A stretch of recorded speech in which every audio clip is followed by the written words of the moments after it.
ClowdyWorld. And as many things happen with friends and feuds, sometimes it can get heavy and sometimes it can get even worse. Today we're talking about why that man Rick Ross and Drake just started dissing and what's kind of going on with that and what's going forward. So if many people haven't really been in the loop, Drake and Metro Boomin have sort of started a rap civil war. People could even say that when YSL Young Thug kind of got locked up could have been really where the catalyst of everything happened, where we started to see that some of these people in the industry weren't as solid or as friendly as we might have thought. We also started to see sneak disses coming out of OVO and Free Band Gang's team, that being Future's team, about some disses going on. Fast forwarding, and now we have Rick Ross's chance, where after Drake's AI leak, as what people are saying was kind of leaked out, that I'm going to be talking about as well, a diss came out to where Rick Ross responded in hours. So this diss basically being what many people consider to be his response going at him, and it was pretty cool, and we're going to break that down and talk about that now. So Rick Ross has been going on. He said, "You ain't never want to be a anyway. That's why you had an operation to make your nose smaller than your father nose." Basically, Rick Ross on Champagne Moments, speaking on and basically talking about how that man Drake got plastic surgery. Now, to break this down, Drake has not gotten a nose job. There have been pictures back and forth all over the social media that have showed Drake has not gotten a motion, but he did get some type of surgery. People are assuming, because people were saying that he got some type of lipo or something like that where his stomach was. There have been rumors of that for a while, and artists have been kind of poking jabs at that for a minute, and now we're even seeing Rick Ross how we got a hand on that as well, where he said, "You had that surgery, that six-pack is gone. That's why you've been wearing that money at your show. You can't hide it." Basically talking about a lot of Drake's fits, a lot of stuff he's been wearing. He's been doing like a lot of heavier fits, a lot of clothes with double layers, baggy stuff like that. And this is kind of crazy because I honestly thought it was kind of cold. Seeing some of the concepts he was doing and some of the like glowy LED lights he was doing on some of the vests and ballistic vests, I thought it was a cool thing that I don't see a lot of big show runners of his era or his level doing. So I thought it was kind of cool, but to each their own. And it also could be potentially a way that he was hiding the effects of, those surgeries. Now, do we know that for sure? No, but it's clear that that was directly what Rick Ross was alluding to. And this is actually pretty crazy because when people thought that Future and Metro dropped their first album, they thought that that was going to be kind of the end of what was going on. But now we're hearing about how Future and Metro Boomin's We Still Don't Trust You project is expected to sell 175,000 copies first week. Now that's crazy, and that's a really important kind of accomplishment. And that's because, well, Future has done this one time before where he sold 2 number ones back to back, making him the only rap artist in history to have 2 rap albums week to week be number ones. If he were to do this back to back with We Still Don't Trust You, that would make him the second one of one in history. He's basically trying to have a Kobe run right now where his music is coming out crazy good, man.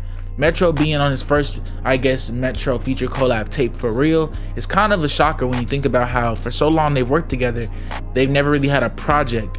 Many people have even liked some of the things from DJ Esco, which I can't lie, DJ Esco does go crazy with Future in their, collaboration. But this kind of giving you some context of what's going on with the Drake and Future kind of back and forth. And why this is so important with that man Ricky Ross is because people are now saying that the verse that he responded to could have just been an AI, meaning that he could have been responding to a Drake verse he thought was even Drake, but it could have just been some random kid in the basement somewhere for all people know.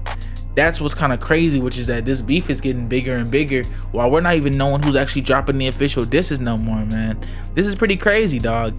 And it's crazier to me, at least, because when we see Drake and we see Rick Ross and what they've been doing, dog, it kind of shows you what's going on. Because even Drake's mom, there was a text where Drake's mom said, "Obs, the internet is saying you got a nose job.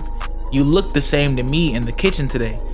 I can't believe you would get one without me, because you know I always wanted one. Don't tell me that you get tattoos without me, and now this too."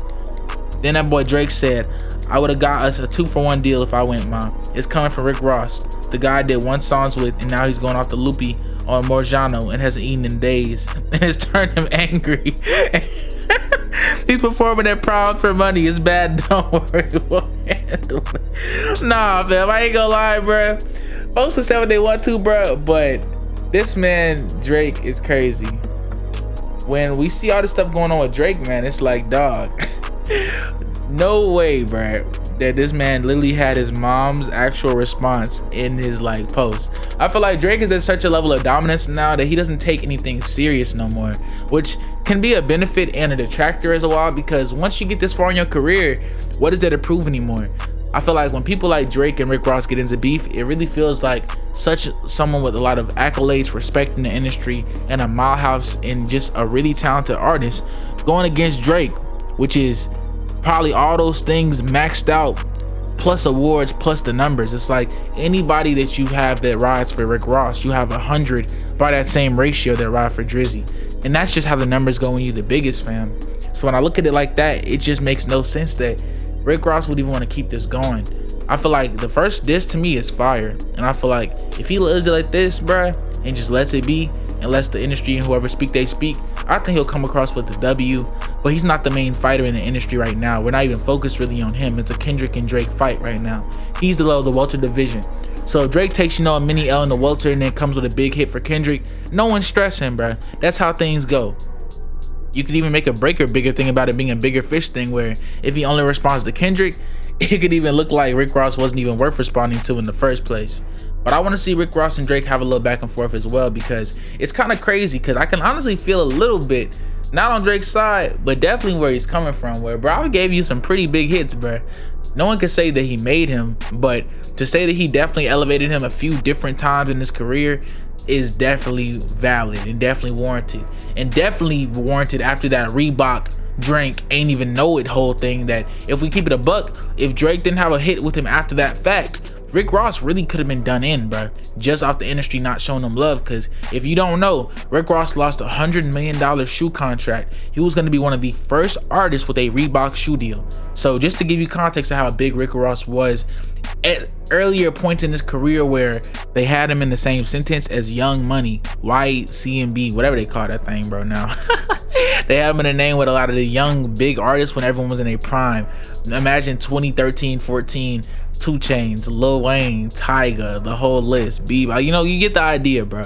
So kind of give you some thoughts about what that is, and that I don't want to see Rick Ross and Drake go in this back and back for a while, because I feel like they have an industry and a cadence to where they might know each other enough to where they can't keep it, kind of cordial.